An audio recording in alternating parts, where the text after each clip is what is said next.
আসসালামু আলাইকুম। আজকে কিছু কথা বলবো আমাদের প্রবাসী ভাইদের নিয়ে। কারণ বর্তমানে প্রবাস অনেক কঠিন হয়ে দাঁড়িয়েছে এবং বর্তমানে টাকা পয়সা ইনকাম করাটাও অনেক হার্ড হয়ে দাঁড়িয়েছে। আর তার মাঝে আমাদের বাংলাদেশিরা কিছু কিছু জায়গায় যে কর্মকাণ্ডগুলো করে, যেই বিতর্কমূলক কাজকর্ম করে, এইগুলোতে আমাদের দেশকে অন্য দেশের কাছে ছোট করতেছে। আর কিছু কিছু বাঙালি আছে যে তারা এরকম অপরাধ বা খারাপমূলক কাজের জন্য সেখানে আমাদের কাজের পরিবেশ নষ্ট করতেছে। এবং বিশেষ করে যারা অনেক প্রবাসী আছে, অনেকেই হয়তো আমরা আতঙ্কে থাকি।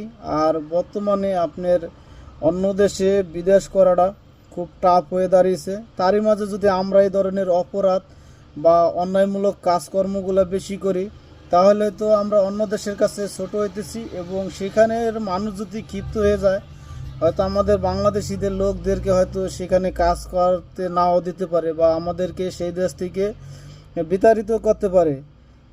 কারণ এগুলা আগে ছিল না, কিন্তু ইদানিং ম্যাক্সিমাম প্রায় দেশে এই সমস্যাগুলো দেখা দিতেছে। মানুষ কিডন্যাপিং, মানুষকে ঠকানো, কারো টাকা পয়সা মেরে চলে যাওয়া, এই জিনিসগুলা ইদানিং প্রচুর পরিমাণে বাড়তেছে।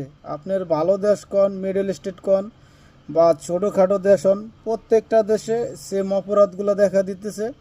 আর এই জিনিসগুলা হয়তো কারা করে, যারা হয়তো বাংলাদেশে অপরাধ করে বা চুরি বাটপারি করে হয়তো অন্য দেশে চলে গেছে, এই সমস্ত লোকেরা বর্তমানে বিভিন্ন দেশে যেয়ে তারা এই ধরনের কর্মকাণ্ডগুলো করে। তাই বলবো যে এই ধরনের লোক থেকে আপনারা সাবধান থাকবেন, সবাই একতা থাকবেন। কারণ আমরা সবাই বিদেশে যারা থাকি সবাই ভাই ভাই, কারণ আমরা বাঙালি ছাড়া আমাদের কেউ আপন নয়। তাই আমরা বলবো যে আপনারা খারাপ লোকদের থেকে দূরে থাকেন, আর এই সমস্ত লোকদের আপনারা একতা থেকে এদেরকে প্রতিরোধ গড়ে তোলেন। কারণ দিন দিন ভাই প্রবাস অনেক কঠিন হয়ে দাঁড়িয়েছে। আর বর্তমানে আমাদের বাংলাদেশের কিছু অপকর্মর জন্য অনেক দেশের বর্তমানে হেডলাইনে চলে আসছে যে বাঙালিরা এই করতেছে সেই করতেছে। কারণ এইগুলো যদি আপনার দিন দিন বাড়তে তালে থাকে, তাহলে হয়তো আমাদের বিদেশ করাটা অনেক টাফ হয়ে যাবে। কারণ অনেক দেশেই হয়তো আমাদের এই কর্মকাণ্ডের জন্য হয়তো ভিসা বন্ধ করে দিতে পারে। তাই আপনারা এখন সময় আছে, আপনারা ভালো হয়ে যান। কারণ একজনের অপরাধের জন্য হয়তো 100 জনের উপরে এর প্রভাবটা পড়ে। ভাই বিদেশে আপনারা এইগুলো না করে এখনও সময় আছে, ভালো হয়ে যান।